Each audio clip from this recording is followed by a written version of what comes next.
Explique para mim o que é o transtorno de personalidade borderline, e eu descobri, né, depois que eu comecei a pesquisar sobre o tema, que podemos falar TPB. Isso, é a sigla para se referir ao transtorno. Perfeito. Então eu vou começar a falar TPB, porque falar tudo isso aí cansa, tá? E me diga o que é o TPB, então. O que seria isso? Tá, o transtorno de personalidade borderline é uma patologia, né, da personalidade. Então, é um padrão desadaptativo, especialmente, né, que deve ser diagnosticado de forma longitudinal, ou seja, ao longo da vida. Nenhum transtorno psiquiátrico, na verdade, eclode do nada, né, Sim. subitamente. Então, há sempre sinais, sintomas, né, manifestados num contínuo, assim, é um histórico. E se a gente for falar de personalidade e pensar que personalidade se forma até a gente morrer, e isso é um conceito relativamente novo, né, e que os estudos com transtornos de personalidade, né, começaram a surgir de forma acentuada, assim, tem umas 2 décadas, um pouco mais de 2 décadas, né. Antes disso, como eu te disse, recebi outros nomes, mas a gente tem registros e até um caso de Freud que a gente já prediz que se tratava de um caso com transtorno de personalidade, que é o Homem dos Lobos, né.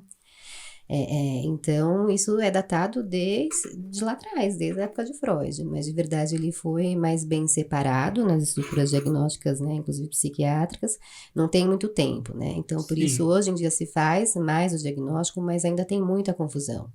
Então, do ponto de vista categorial, ou seja, dos manuais estatísticos de doença mental, precisa preencher de 5 ou mais critérios, de 9, né? Então, 5 ou mais sintomas para receber o diagnóstico de transtorno de personalidade borderline. Então, são pessoas altamente instáveis, né, do ponto de vista do humor, que faz confundir muito com o transtorno afetivo bipolar, mas tem uma diferença muito marcada, assim, porque a oscilação de humor, ela não é marcada por fases, como é o transtorno afetivo bipolar, que dura meses, né, o episódio depressivo ou eufórico, né. No caso da pessoa com transtorno de personalidade borderline, ela oscila na mesma sessão, assim, de rindo, de chorando, né? Ou no mesmo dia, né? Ela experimenta várias emoções ao longo do dia, né? Então, a oscilação do humor é muito abrupta. Então, só isso já diferencia o transtorno borderline do afetivo bipolar. São pacientes extremamente impulsivos, né? Com uma dificuldade de regulação emocional, de conter essas intensidades emocionais, com relacionamentos interpessoais muito intensos e instáveis, muitas vezes caótico, né? O conflito principal dessas pessoas é o medo do abandono, real ou imaginado, Sim. né? Então, elas fazem de tudo para evitar que isso aconteça, mesmo sem nenhuma evidência de que pode vir a ocorrer uma separação, por exemplo, se ela imaginar que algum comportamento, né, ative esse medo nela, as pessoas têm comportamentos bem disruptivos, né, inadequados, impulsivos e até agressivos. Então, experimento essa instabilidade, né, da autoimagem, do self. Eu tô falando alguns critérios, né? Tem queixas de vazio crônico existencial, que é muito diferente de um vazio da depressão, porque mesmo quando a pessoa melhora, né, porque a existência de comorbidades, ou seja, outros transtornos psiquiátricos junto com o transtorno borderline, chega a 80%, né? Então, dificilmente você vai pegar um transtorno borderline puro, sempre vai vir acompanhado de transtornos afetivos, especialmente, né? Como ansiedade e depressão, ou então transtorno por uso de substâncias, ou então transtorno alimentar. É muito comum esses 3 tipos de comorbidade, né? A medicação, inclusive, vai entrar mais para estabilizar essas comorbidades do que tanto o borderline. O borderline. É verdade. Você falando me fez lembrar que uma vez eu atendi uma paciente que tinha suspeita, né, de borderline. Eu acho que ela tem, depois de tudo que você me falou aqui. Mas faz muito tempo. E ela tinha ansiedade, depressão, tal, uma série de coisas. E aí ela tomava medicamento. E aí eu sendo bem leigo, foi a primeira vez que eu atendi assim ela, foi também bem no começo da minha prática clínica. E eu falava, poxa, se ela toma remédio, por que não controla tudo isso? Eu pensava. Mas por quê? Porque, como você disse, o medicamento vai muito mais para as outras comorbidades do que necessariamente o borderline. Isso. Porque é um jeito de funcionar, né? De perceber, sentir, interpretar de uma maneira muito peculiar. Sim, é e bem diferente única, né? da média da população, e de uma forma desadaptativa e muito sofrida, não só para o paciente, mas para as pessoas que o cercam, né? Então, são extremamente impulsivos, né? E aí a gente pode pensar nessa impulsividade, até nessa instabilidade instabilidade em pelo menos 2 setores da vida, onde aparece gastos compulsivos, né? Um comer muitas vezes transtornado compulsivo, então restritivo, direção perigosa, comportamento sexual também compulsivo, né? Eventualmente promiscuidade sexual. Então, sempre parece que elas estão no excesso, né? Sempre no polo do extremo, ou então no polo negativo, né? Ou da depressão. E o que mais nos preocupa, né? Já que são pacientes que a gente chama altamente mortíferos, porque realmente eles tentam muito suicídio, né? Se não tem comportamentos muito autodestrutivos e arriscados, né? Por exemplo, episódios autolesivos, que não é só sintoma... Automutilação, né? Algo do tipo, não. Isso. Vai além.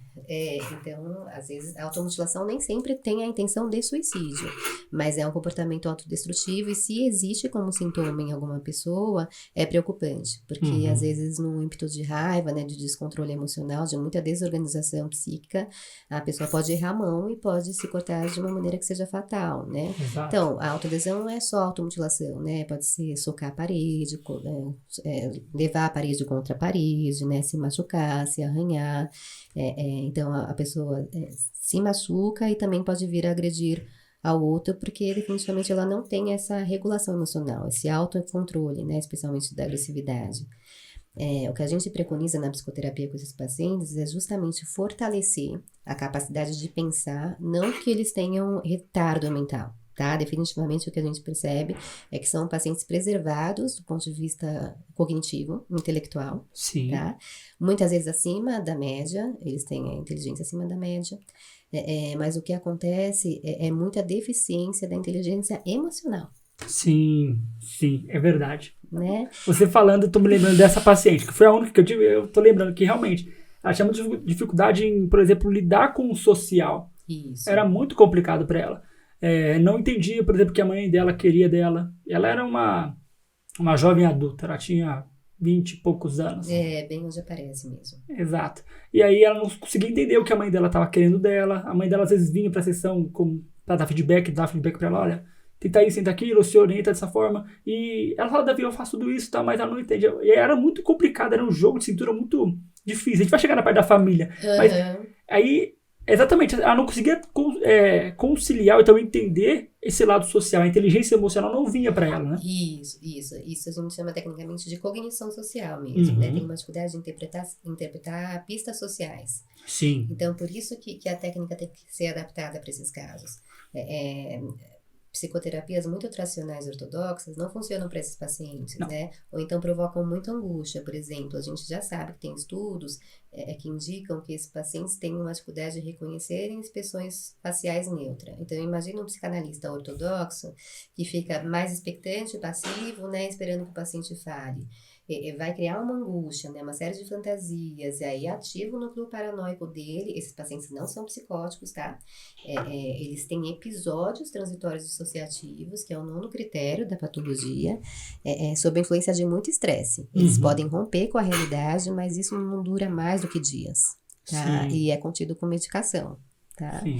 Então, já foi, né, por muitos anos confundida a patologia com esquizofrenia, né?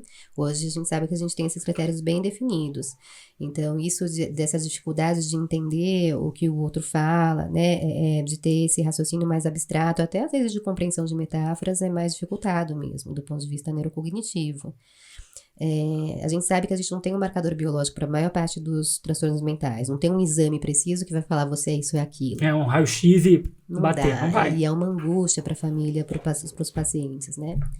Mas aí, complementando uma das perguntas, né? Qual que é a causa do transtorno de personalidade borderline? É multifatorial, como é da maioria dos transtornos, aliás, de todos os transtornos mentais. Nunca é uma coisa só. E isso é bem importante de marcar, inclusive, para os familiares, né? Porque as pesquisas apontam sobre famílias, né? Familiares de pacientes borderline, que eles carecem muito de orientação e ajuda. Sim. Né? Mas também quando recebem, por parte do médico, por exemplo, eles se sentem extremamente culpados. Ou os familiares, no caso. Os familiares. Por que necessariamente? por considerar que eles falharam na educação, né, ou nos cuidados iniciais. Mas, de novo, não é só isso. Acho que isso tem um peso, tem uma relevância, né, a maternagem, né, essas primeiras relações que a gente chama de relações objetais, com essas primeiras referências, né, de cuidado, mas a gente sabe que tem fatores hereditários, sim, né, que contribuem, que podem ser engatilhados, ainda mais se houver essa deficiência nos primeiros cuidados, porque a gente também concebe a personalidade como sendo formada biopsicossocialmente, né, que é o modelo biopsicossocial. Sim. Então, 3 fatores interagem para que ecloda, né, a patologia da personalidade borderline. Então, são fatores biológicos, psicológicos e sociais. Biológicos inclui genético, hereditariedade. A gente sabe, inclusive, Davi, isso poucas pessoas sabem, né? Que as oscilações de humor, a raiva e a impulsividade, ela é passada geneticamente. Tem um gene desses 3 componentes, né? Sim, é que é pouco dito, né? É pouco dito, e até comentei com você em off, eu estou elaborando esse material de ansiedade, e eu coloco essa parte que tem a ver com a genética, tem estudos já comprovando isso, e as pessoas não levam em consideração. Mas continue. Sim, exatamente, né? Por isso que é tão importante coletar para um diagnóstico acertado, né, essa história clínica, que tem que levar em consideração, né, todo o desenvolvimento dessa pessoa. Sim. Porque alguma coisa já devia estar muito fora desde da infância, né? O diagnóstico ele é feito na passagem da adolescência para a vida adulta. Mas a gente já faz lá na equipe, né, especialmente os médicos que trabalham, né, os meus chefes há 30 anos, só com essa clínica, já fazem diagnóstico aos 12 anos, 10 anos, tá? Mas é mais comum 15, 16, né, a gente já perceber uma intensidade aí nos sintomas que é bem complicado, né? Porque várias questões desse ciclo da vida, que é a fase da adolescência, se sobrepõem aos sintomas do borderline, por exemplo.